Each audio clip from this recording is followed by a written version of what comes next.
जय हिंद दोस्तों, आप लोग कैसे हैं। मुझे आशा ना बल्कि पूरा विश्वास है कि आप लोग स्वस्थ होंगे और मस्त होंगे और अपनी पढ़ाई में भी पूरी तरह व्यस्त होंगे। तो आज के इस 10 मिनट शो में आप लोगों को राइडर मैथमेटिक्स क्लासेस पर मोस्ट वेलकम है। आ जाइए। और आज के इस वीडियो में फिजिक्स का चैप्टर 4 जिसका नाम है विद्युत धारा, और जानते होंगे आप लोग कि ये चैप्टर एग्जाम के पॉइंट ऑफ व्यू से कितना ज़्यादा इम्पोर्टेंट है। तो आइए और आप लोग माइंड में ही आंसर सोचते चलिए कि इस क्वेश्चन का कौन सा आंसर होगा। और हम बातें हैं थोड़ा सा फास्ट करेंगे क्योंकि नाम ही है 10 मिनट शो, यानी 10 से 20 मिनट के अंदर में हमें सारे क्वेश्चन को ख़त्म करना है। और ये एग्ज़ाम के दिन यानी कि एग्ज़ाम का समय आ गया है तो बहुत ज़्यादा फायदेमंद भी होगा जी, टाइम का बचत भी होगा। देखिएगा, कहता है वोल्ट प्रति एम्पियर प्रदर्शित करता है ओम को। नेक्स्ट नंबर, विद्युत प्रतिरोध का मात्रक होता है ओम होता है। फटाफट से देखते चलिए। कहता है विद्युत धारा का मात्रक होता है एम्पियर होता है। और कहता है विभवांतर का ऐसा मात्रक होता है, सॉरी विभवांतर का वोल्ट होता है मेरे भाई, और विभव का भी वोल्ट ही होता है। देखिए वही क्वेश्चन है कि विभव का मात्रक क्या होता है, तो वोल्ट होता है। अगला नंबर कहता है विद्युत शक्ति का मात्रक क्या होता है, तो वाट होता है। नेक्स्ट नंबर कहता है प्रतिरोध का ऐसे मात्रक क्या होता है, ओम होता है ना। प्रतिरोध का ऐसे मात्रक क्या होता है जी, तो ओम होता है, सॉरी है ना, फास्ट बोलते हैं तो। देखिएगा अगला नंबर क्वेश्चन देखिए, है ना, ये क्या हो जाता है,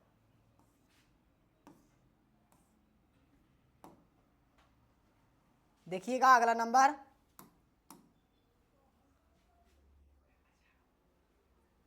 देखिए मच्छर भी परेशान करता रहता है। और देखिएगा नेक्स्ट नंबर देखिए, कहता सेल के विद्युत वाहक बल का मात्रक होता है। सेल के विद्युत वाहक बल का मात्रक क्या होता है जी, तो सेल के विद्युत वाहक बल का मात्रक भी वोल्ट ही होता है। और कहता निम्नलिखित में कौन विद्युत का सुचालक है, विद्युत का सुचालक ग्रेफाइट है ना। ये डिजिटल बोर्ड ना है, इसमें कोई भी अगर एक मच्छर भी आ जाएगा ना तो ये पूरा सिस्टम को हिला देगा। देखिएगा कहता है नेक्स्ट नंबर, कहता है विभवांतर का मात्रक होता है, क्या होता है जी, वोल्ट होता है। और नेक्स्ट नंबर फटाफट से देखते चलिए, विद्युत बल्ब का तंतु किस धातु का बना होता है, टंगस्टर का बना होता है। नेक्स्ट नंबर, बैटरी से किस प्रकार से धारा प्राप्त होती है, तो डीसी यानी दिष्ट धारा। और नेक्स्ट नंबर कहता है आमीटर को विद्युत परिपथ में कैसे जोड़ा जाता है, श्रेणी क्रम में मेरे भाई, है ना, पता होगा, खाली रिवीजन करना है और क्या। कहता वोल्ट मीटर को विद्युत परिपथ में कैसे जोड़ा जाता है, तो समांतर क्रम में जोड़ा जाता है। और कहता विभवांतर मापने वाले यंत्र को कहा जाता है, वोल्ट मीटर कहा जाता है। देखिएगा, है ना, बुरा नहीं मानिएगा, फास्ट कराएंगे ही। एक वोल्ट कहलाता है जूल प्रति कूलम को ही तो एक वोल्ट कहते हैं। और नेक्स्ट नंबर कहता किलोवाट घंटा मात्रक है, किलोवाट घंटा मात्रक है, किसका मात्रक है जी, तो विद्युत ऊर्जा का, है ना, विद्युत ऊर्जा का।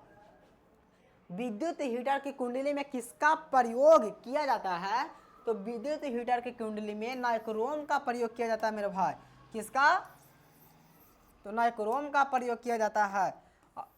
देखिए विद्युत चुंबक बनाए जाते हैं, विद्युत चुंबक बनाए जाते हैं, किससे बनाए जाते हैं, तो नरम लोहा से। किससे, नरम लोहा से। फटाफट देखिएगा, कहता विद्युत धारा उत्पन्न करने की युक्ति है, कौन है, तो जनित्र है। नेक्स्ट नंबर देखिए अगला, कहता किसी कुंडली का प्रतिरोध ज्ञात करने का सूत्र है, R बराबर V upon I. Option number B. एक माइक्रोएम्पियर कितना है ना, मतलब एक माइक्रोएम्पियर कितने का बराबर होता है, यानी 10 के पावर -6 एम्पियर के बराबर होता है। क्या एक मिली एम्पियर कितने का बराबर होता है, तो 10 के पावर -3 एम्पियर, है ना। देखिएगा नेक्स्ट नंबर, कहता किसी चालक का प्रतिरोध निर्भर करता है, किस पर करता है मेरे भाई, तो चालक की लंबाई पर, बिल्कुल सही बात है। चालक के अनुप्रस्थ काट के क्षेत्रफल पर, यह भी सही बात है। चालक की प्रकृति पर, बिल्कुल, यानी option number D is the right answer. अगला नंबर देख लीजिए, अगला कहता है इलेक्ट्रॉन पर आवेश होता है। इलेक्ट्रॉन पर आवेश होता है, कैसा आवेश होता है मेरे भाई? तो इलेक्ट्रॉन पर आवेश तो ऋण आवेश होता है, लेकिन कितना? तो 1.6 गुने 10 टू दी पावर है ना 19 कूलम। ऑप्शन नंबर सी। लेकिन देखिएगा -19 कूलम नहीं ना है, तो इनमें से कोई नहीं ऑप्शन होगा जी। और देखिए कहता है धातुओं में धारावाहक होते हैं, क्या होते हैं? तो कोर इलेक्ट्रॉन नहीं होते हैं, मुक्त इलेक्ट्रॉन होते हैं, ये भी बात याद रखना है, ठीक है। और अगला नंबर देख लीजिएगा, अगला नंबर क्वेश्चन देख लीजिए। कहता किस उपकरण में धन और ऋण का चिन्ह नहीं होता है? कुंडली तो है। और देखिएगा कहता है किसका अर्थ जल होता है? हाइड्रो का अर्थ जल होता है, याद रखिएगा, हाइड्रो का अर्थ जल होता है। ताप बढ़ने पर चालक का प्रतिरोध, ताप बढ़ने पर चालक का प्रतिरोध क्या होता है जी? बढ़ता या घटता है? तो आपका राइट आंसर होगा बढ़ता है। देखिएगा कहता है कि ओम के नियम में अचर राशि क्या है? एकदम वीवीआई क्वेश्चन कि ओम के नियम में किसका मान नहीं बदलता है? तो ताप का मान नहीं बदलता है। नेक्स्ट नंबर देखिएगा, कहता है हमारे घरों में जो विद्युत आपूर्ति की जाती है वह है कितना है जी? है ना, तो याद रखिएगा 220 वोल्ट तो है ही, लेकिन प्रत्यावर्ती धारा, क्या? प्रत्यावर्ती धारा, ये बात याद रखिएगा, यानी 220 वोल्ट पर प्रत्यावर्ती धारा होती है। Option number C. और देखिए कहता है अतिभारण के समय विद्युत परिपथ में विद्युत धारा का मान, विद्युत धारा का मान बोलेगा तो बहुत अधिक कम हो जाता है, और प्रतिरोध का मान कहेगा ना, सॉरी, बहुत अधिक बढ़ जाता है। ऑप्शन नंबर सी आपका राइट होगा।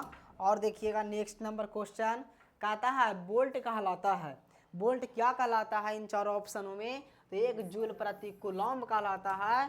और देखिएगा अगला कहता किसी बल्ब से 1 मिनट में 120 कूलम्ब आवेश प्रवाहित हो रहा है, तो विद्युत धारा का मान, है ना, कोई भी बल्ब है उससे 1 मिनट में यानी 60 सेकंड और 120 कूलम्ब आवेश प्रवाहित हो रहा है, तो पता होगा आप लोगों को I बराबर Q/T, यानी कि Q का मान है 120 और इसे जब सेकंड में बदलेंगे तो 60 हो जाएगा, यानी 2 एम्पियर जी, है ना, 2 एम्पियर ऑप्शन में बिल्कुल बी। और देखिएगा नेक्स्ट नंबर कहता लघु पथन के समय परिपथ में विद्युत धारा का मान होगा, क्या होगा जी? तो बहुत अधिक बढ़ जाता है ना, बहुत अधिक हो जाता है। और देखिएगा कहता है क्या कि लंबाई बढ़ने से तार का प्रतिरोध, चाहे तो वायर बोले या तार बोले या चालक बोले, बात बराबर है, यानी बढ़ता है। और देखिएगा 1 मिली एम्पियर बराबर होता है, 1 मिली एम्पियर बराबर होता है, ये पीछे हम बताए थे 10 के पावर -3 एम्पियर का। और नेक्स्ट नंबर अमीटर से निम्नलिखित में से किससे मापा जाता है? अमीटर से धारा मापा जाता है, अमीटर बोले या ए मीटर बोले, बात बराबर है जी। और देखिएगा विद्युत बल्ब में कौन सी गैस भरी जाती है? तो विद्युत बल्ब में आपका निष्क्रिय गैस भरा रहता है। और देखिए कहता है क्या निम्नलिखित में कौन विद्युत का सुचालक है? तो आपका right answer graphite is the. और देखिए कहता अमीटर का प्रतिरोध बहुत छोटा, है ना, अमीटर का प्रतिरोध 0 के बराबर माना जाता है, यानी बहुत छोटा कह सकते हैं। और कहता रियो स्टेट का उद्देश्य क्या है? रियो स्टेट का उद्देश्य क्या है जी? तो धारा के परिमाण में चाहे तो वृद्धि कर देगा या कमी कर देगा, है ना, यही इनका उद्देश्य है ना, गोल है या कार्य है। Option number C. कहता है कार्य करने की जो क्षमता होता है उसे क्या कहते हैं? है ना, ये तो सिंपल सी क्वेश्चन है कि कार्य करने की क्षमता को ऊर्जा कहते हैं। क्या कहते हैं जी? तो ऊर्जा कहते हैं। और देखिए नेक्स्ट क्वेश्चन कहता है ओम के नियम निहित है V बराबर IR में, सिंपल सी क्वेश्चन। देखिएगा धारा मापने के यंत्र को क्या कहते हैं? तो धारा मापने के यंत्र को मीटर कहते हैं। और अगला नंबर कहता किलोवाट घंटा मात्रक है, किसका है? विद्युत ऊर्जा का। नेक्स्ट नंबर कहता 1 किलोवाट बराबर होता है, 1 किलोवाट बराबर क्या होता है मेरे भाई? 3.6 गुने 10 के पावर 6 जूल, सॉरी, है ना, यहाँ 3.6 गुने 10 के पावर 6 जूल होना चाहिए, ठीक है। और वैसे ही टाइपिंग मिस्टेक हुआ है। देखिएगा अगला नंबर क्वेश्चन देखिए कहता है ज्योति तीव्रता का ये सही मात्रक है ना। ये 9th क्लास में पढ़ते होंगे, कैंडेला है ना, कैंडेला। और देखिए कहता है विभवांतर मापने वाले यंत्र को कहते हैं, क्या कहते हैं, volt meter. Second last question कहता है विद्युत शक्ति का ये सही मात्रक क्या होता है, वाट होता है। और लास्ट क्वेश्चन है बहुत शानदार है ना, लाजवाब। कहता है लास्ट क्वेश्चन में, कहता आवेश प्रवाह के समय की दर को क्या कहते हैं, इसे तो हम लोग विद्युत धारा कहते हैं जी। तो आपका यह वीडियो समाप्त हुआ है ना। और यह चैप्टर भी हम जितना क्वेश्चन इंपॉर्टेंट मुझे लगा वो हम कराएं आप लोगों को। और इसी तरह का वीडियो देखने के लिए है ना, कम समय में ज़्यादा रिवीजन करने के लिए आप इस चैनल को ज़रूर से ज़रूर फॉलो करें और लाइक करें, ठीक है, और सब्सक्राइब भी कर लीजिएगा जी। फटाफट से आप लोग चैनल को सब्सक्राइब भी कर लीजिएगा। तो बाय बाय, टेक केयर।